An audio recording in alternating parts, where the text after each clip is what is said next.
Have you ever felt like you're everyone's first call when something goes wrong, but their last thought when things are going right?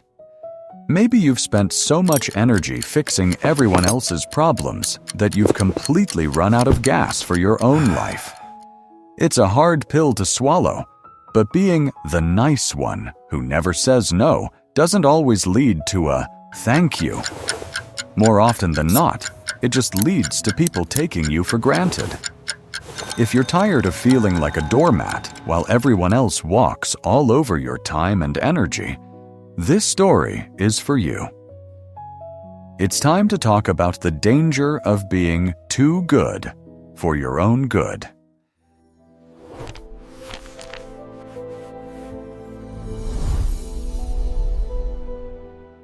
In a small, bustling town where people were always in a hurry, there lived a man named Elias.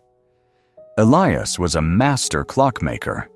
His tiny shop on the corner of the main street was filled with the steady, comforting sound of 1,000 heartbeats, the ticking of clocks. Elias was a man with gentle eyes and hands that never seemed to shake, no matter how tiny the gears he was working on. But people in the town didn't just love Elias for his skill. They loved him because he never said no. If a neighbor's watch stopped ticking, Elias would fix it for free.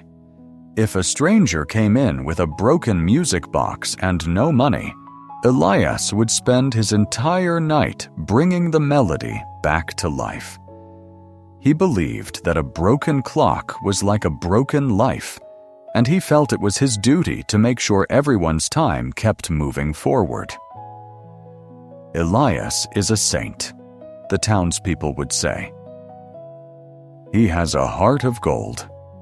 Elias felt proud of this reputation. He truly believed that his worth was measured by how much he could give to others.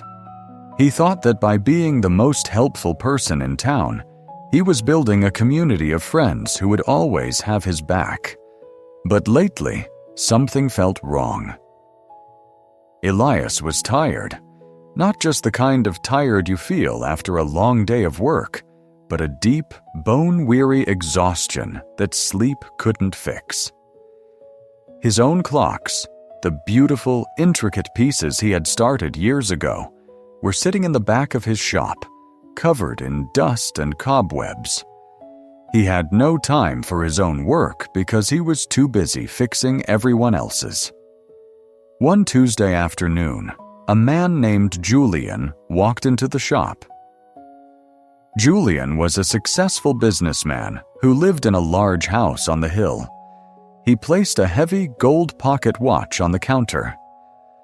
"Elias, this stopped working this morning. I need it fixed by tomorrow. I have a very important meeting, and this watch is my lucky charm." Elias looked at the watch and then at his calendar, which was already overflowing with favors for other people. His back ached, and his eyes were straining from hours of fine work. "Julian, I have a lot of projects right now," Elias said softly. "I'm not sure I can have it ready by tomorrow morning."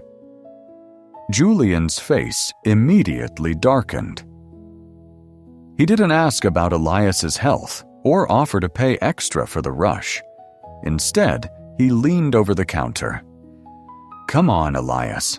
You're the guy who helps everyone. Are you really going to let me down? I thought we were friends. Everyone says you're the most reliable man in town. Don't ruin that reputation over a little watch." Elias felt a familiar knot in his stomach. He didn't want to disappoint Julian. He didn't want to be the bad guy. So, he sighed and nodded.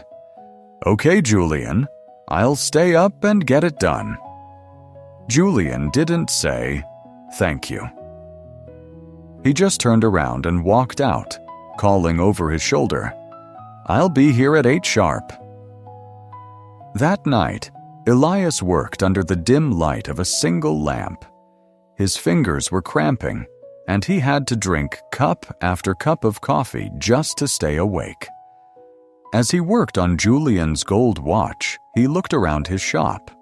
He saw a pile of toasters, radios, and even a bicycle that neighbors had dropped off, expecting him to fix them because Elias is so handy.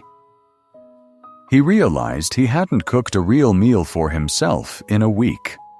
He hadn't sat on his porch to watch the sunset in months.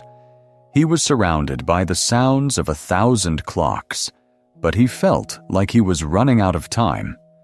The next morning, an old traveler named Solomon entered the shop. Solomon was a man who had seen many things and carried a quiet wisdom in his gaze. He didn't have a broken watch. Instead, he pulled a strange object from his pocket, a clock face with no hands. He set it on the counter in front of Elias. "Can you fix this?" Solomon asked. Elias looked at it, confused. "But there are no hands, sir. Without hands, a clock cannot tell time. It's just a useless circle." Solomon smiled sadly. "Exactly, Elias. And a man who gives all his time to others without keeping any for himself is just like this clock. He exists, he ticks, but his life has no direction. He is a tool for others to measure their lives by, while he himself is lost." Elias felt like someone had poured cold water over him. He looked at his shaking hands and then back at the wise traveler. "I want to be a good man," Elias whispered. "I thought helping everyone was the right thing to do." Solomon leaned in closer. "Kindness is a beautiful thing, Elias. But kindness without boundaries is not a virtue. It is a slow form of self-destruction. When you say yes to everyone else, you're saying no to yourself. You're telling the world that your time, your energy, and your peace are worth nothing. And if you don't value yourself, why should they?" Just then, the door swung open and Julian marched in. "Is it ready?" he demanded, not even glancing at Solomon. Elias looked at the gold watch on the counter. It was finished, polished, and ticking perfectly. But then he looked at the handless clock Solomon had brought. He looked at the dust on his own unfinished masterpieces in the back. For the first time in his life, Elias felt a spark of something new. Self-respect. He pushed the gold watch toward Julian. "It's ready. That will be $50 for the labor and the parts." Julian froze. His eyes widened in shock. $50? Elias, what are you talking about? You never charge me. "We're neighbors." Elias stood up straight, his voice steady and calm.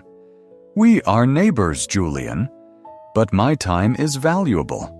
I stayed up all night to fix this for you while my own work sat untouched.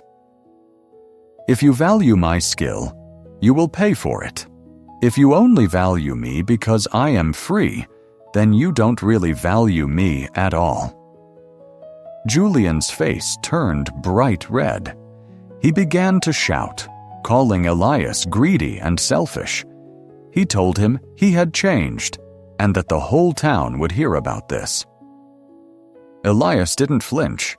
He simply said, "If being selfish means protecting my own life and my own health, then I accept that label. You can take the watch, but only if you pay." Julian realized Elias wasn't going to back down. He angrily threw the money on the counter, grabbed his watch, and slammed the door as he left. Elias expected to feel guilty, but instead, he felt a massive weight lift off his shoulders. He turned to Solomon, who was smiling. "That was the first step," the old man said. The people who get angry when you set boundaries are the ones who are benefiting the most from you having none. Over the next few weeks, word spread that Elias had changed. Some people stopped coming to the shop because they could no longer get free labor. They whispered that he had become cold. But Elias didn't mind. He realized that those people weren't his friends. They were just consumers of his kindness. Surprisingly, something else happened. The people who truly respected Elias stayed. They started asking, "Elias, how much do I owe you?" Or, "Elias, do you have time for this, or are you too busy?" They began to treat his time like a precious gift rather than a cheap commodity. Elias began to work on his own clocks again.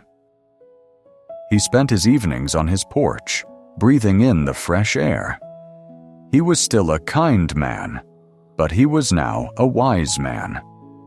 He learned that the most powerful thing you can do for the world is to keep your own light burning bright, rather than letting everyone else blow it out. If you're listening to this today, remember Elias. Your kindness is a treasure, not a doormat. You're not a bad person for saying no. You're not selfish for needing rest. You're not cold for requiring respect. Real goodness is strategic. It knows when to give, but it also knows when to protect. Do not pour from an empty cup. Do not set yourself on fire to keep others warm. Because at the end of the day, you're the only one responsible for the clock of your own life. Make sure it's ticking for you too. Be kind, be generous, but above all, be the master of your own time. Would you like me to help you brainstorm some ways to set healthy boundaries in your own life?